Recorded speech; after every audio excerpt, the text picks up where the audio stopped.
Hi, we're Richard and Jackie from Early Retirement Wanderlust.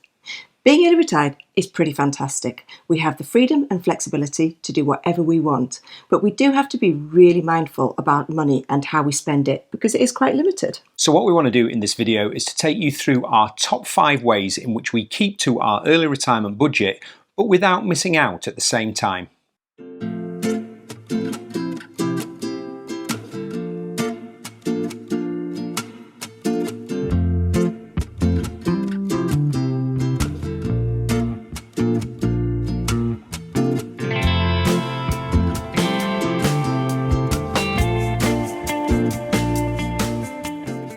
Now, we don't want you to think that we track every single penny that comes in and out of the house, but we do have a general awareness of where our money's going. And it doesn't matter how you track it, as long as you're aware and you do have an understanding of what you're spending. For us, when we're travelling, we have a little notebook that we write everything down in, and then at the end of the month, we just have a spreadsheet that we put in all the things we've spent and all the bills that come in and go out. We do have an annual budget, and we do have a spreadsheet that works it out year on year, and we do have an idea of what we've got to spend each month and what we've got to spend each week. And then once we've got down to our sort of monthly expenditure, and once all the bills have got out, we go to a very, very simple system. Yep, you've probably heard it lots on the channel already. We just go to a cash is king system. For us, we take £200 cash out on the weekend, and that's got to last us the week. It's supposed to cover all of our petrol, all of our food in the winter, for the logs that we use for the wood burner, and just generally most of our day-to-day expenses. Sometimes we do go over that, and that's not a major disaster, but the fact that we are trying to keep to the £200, and if we have to go to the bank and take more money out, or if we actually have to use our card to tap and go, we've got an awareness that we have gone over our budget. And over the course of the last 18 months, we've been really fortunate in terms of how our YouTube channel has grown. And we keep that money separate in terms of we have a little travel and adventure pot, don't we? We do. So we do pay for a lot of our ferries and any flights that we take out of our travel pot, because we're never going to keep to that using our £200 a week cash is king. But as long as we're aware of that and those expenses are paid in one go, we know where it's come from and we know where it's going to. The other thing that does come up quite frequently is bills that you can't account for, whether it be that your car service is more expensive than you thought it was going to be. So we do have within our monthly budget, and the cash is king has gone out, there's a little bit of a slush left in there that we try and save if we haven't spent it, so that we've always got money for those unexpected things that come out. Every month we then review our spending, because what's really important is that you don't allow things to spiral out of control. And if things are going a little bit wayward, then you actually just need to know that. And the way we do that is just sit down with our online banking and with our spreadsheet, and we go through every expense of the month. So month on month, we know exactly where we are in terms of the year. So it's just this ongoing theme of being aware of your finances, tracking them, reviewing them, and just making sure everything stays on track as you move through the year. One thing I will say, we have tried not doing the £200 cash is king and just sort of having little pots of money in our account, but I still find it really hard to keep track of how much I've tapped, because it doesn't feel like I'm spending money if I'm actually just using my card. So until we can't do cash is king anymore, it does work for us. The concept, being ex-teachers, that's really new to us is off-peak travel. Until now, we've always had to pay the top price for any holidays that we went on, and we didn't realise just how much money you could save by not going away in those peak weeks. The flexibility and freedom of early retirement has really made us a little bit picky about when we go. We don't like traveling on weekends because that is really busy out there. And then on a bigger theme, when we go out to Europe, we travel off-peak, so we like to go early summer and late summer, and we use the Axi discount system. Yep, so we came home this year on July the 8th because the Axi discount card system stops working on around the 5th of July. So all the cheap campsites that we enjoyed for those 7 weeks just stopped, and they almost doubled in price, because then they also went to high season prices, never mind the fact that you can't get the discount card as well. So we save a huge amount of money just by travelling in May and June.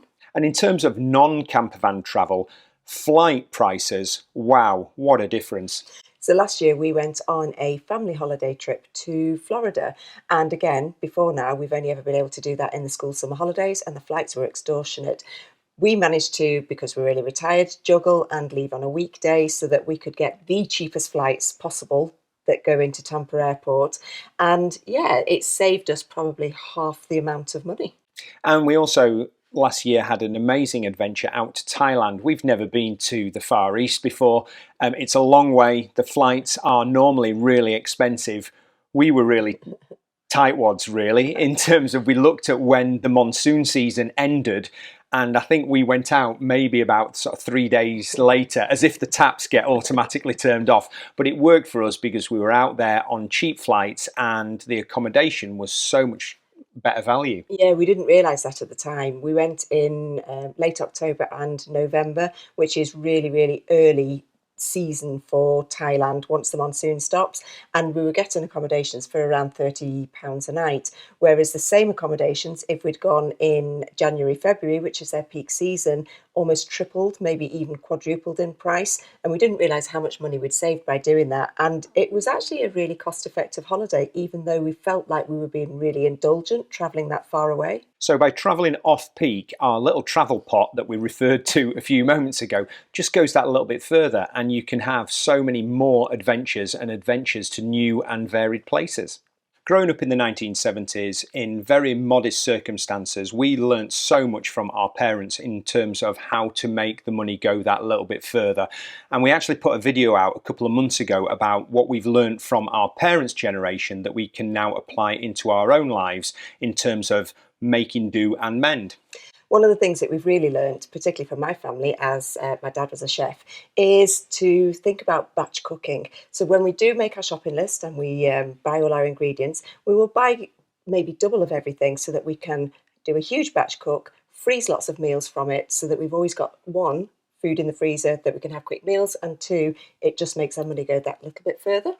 And talking of shopping lists, we now never shop without a shopping list. When we do, it's a disaster. It's a write-off and the budget gets blown completely.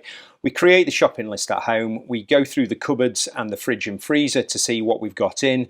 We compare that to our meal plan of what we want to eat for the week, and we write a shopping list and we stick to it. And it works really, really well. And something we've learned never to do is to go shopping hungry, because that's when all the carb heavy foods go in the trolley, and it does make the budget not go that far. Something else that we've learned as we go along, if we do need to replace something that's broken, we will try and replace it with something of quality, because we've kind of got the motto now that if you buy once and you buy quality, you won't need to replace it again. And we have noticed that things are lasting that little bit longer. So again, it's not about missing out on things. It's just about being that little bit more intentional and a little bit more mindful about how we choose to spend our money. This next point, I'm pretty sure that we haven't actually cracked yet, and that is the art of slow travel. We've got a lot better. Our community are really good at pointing out and giving us advice on how we can slow ourselves down.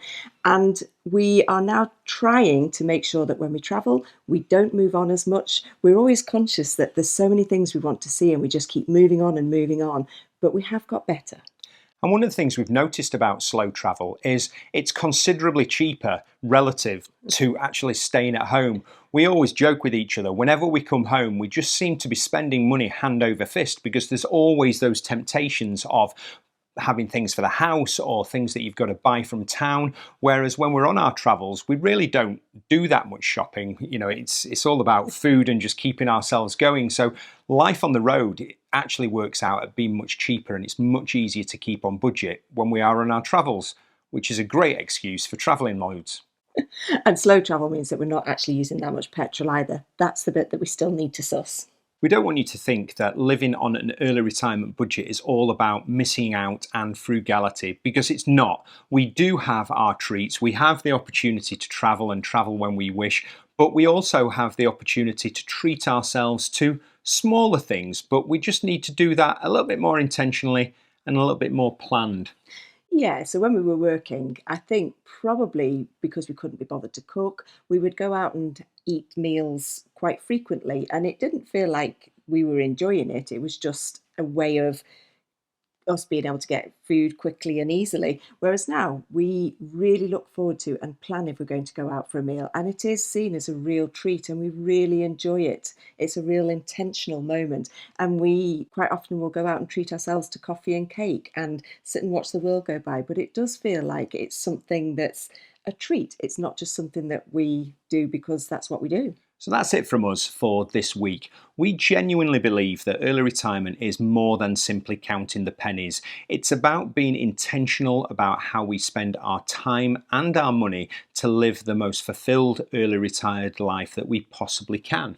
And these are just a few of the tips that we use in helping us to keep to that budget. If you've got anything that you'd like to share on how you make those pennies go a little bit further, if you put them into the comments below, I'm sure all of us in the community would like to read them and apply them into our daily lives.